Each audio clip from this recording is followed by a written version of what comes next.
Hey everyone and welcome. Have you ever looked at an old bottle or a cardboard box and just seen, well, trash? Today we're going to change all that.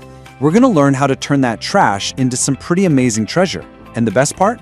We'll figure out how to write down the instructions so clearly that literally anyone can make your awesome creations too. All right, take a look at this. Look familiar? We all have old plastic bottles, empty cans, and cardboard boxes hanging around our homes. And yeah, your first thought is probably to just toss them in the bin, right? But hold on a second. What if there was a better option? Because what if all of this so-called trash could actually become treasure? With just a little bit of imagination, you can totally transform these everyday items into something new, something useful, and something really fun. And you can even show your friends exactly how to do it. How cool is that? Of course, to share these cool projects, you can't just say, "Hey, go make this." You've got to give them clear, simple instructions. And that's exactly where something called a procedure text comes in. Think of it like a secret recipe that shows someone how to make something step by step. Okay, let's dive right into this whole idea.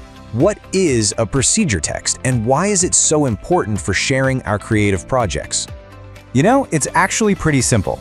A procedure text is just any piece of writing that explains how to make or do something, like a recipe for baking a cake, or the instructions for building a new toy. But the number one most important rule is that it has to be step by step. The order is everything.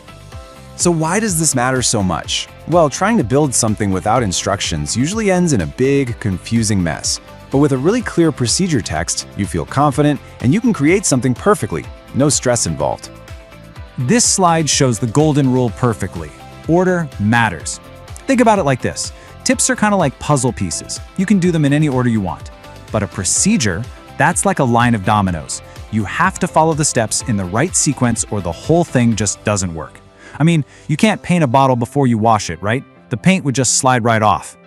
So, every good procedure text is built on a super simple three-part plan.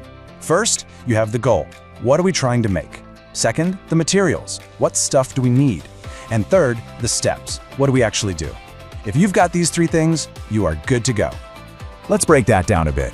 Part 1 is the goal. And this is really just the title of your instructions, like how to make a flower pot from a used bottle. It tells your reader exactly what awesome thing they're going to have when they're all done. Next up is part 2, the materials. This is basically your checklist. It's a list of all the tools and ingredients you need before you can get started. So for our flower pot, we'd need a bottle, some scissors, paint, and of course, some soil. You got to get everything ready first. And finally, we've got part 3, the steps. This is where all the action happens. It's the heart of your procedure text. Here, you list every single thing you need to do in the right order. For our pot, first, wash the bottle. Second, cut it. Third, paint it. And fourth, let it dry. See? Simple, clear, and step by step. Okay, so you've got the structure down. But to make your instructions really easy to follow, you need to use some special language. Let's just call them the magic words of procedure texts. The first type of magic word is a time connector. Words like first, then, next, and finally are like signposts on a road. They guide your reader from one step to the next and make the order crystal clear. Next up, we use something called imperative sentences. Now that sounds a little complicated, but it just means using command words. These are powerful action words like cut, wash, glue, and paint. They directly tell the reader what to do.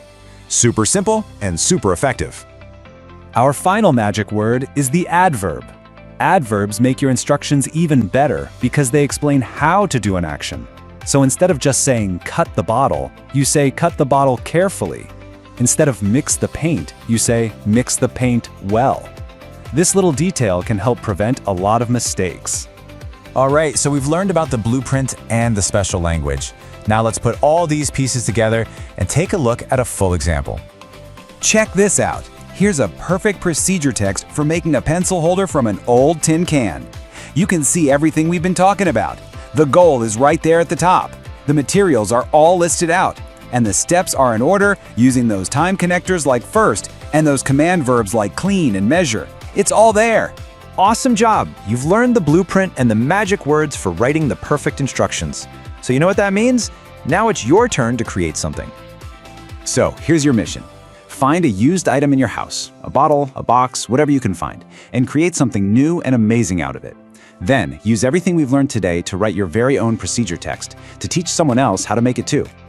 You now have the superpower to turn trash into treasure and teach other people how to do it. So, go on, get creative, good luck, and happy recycling.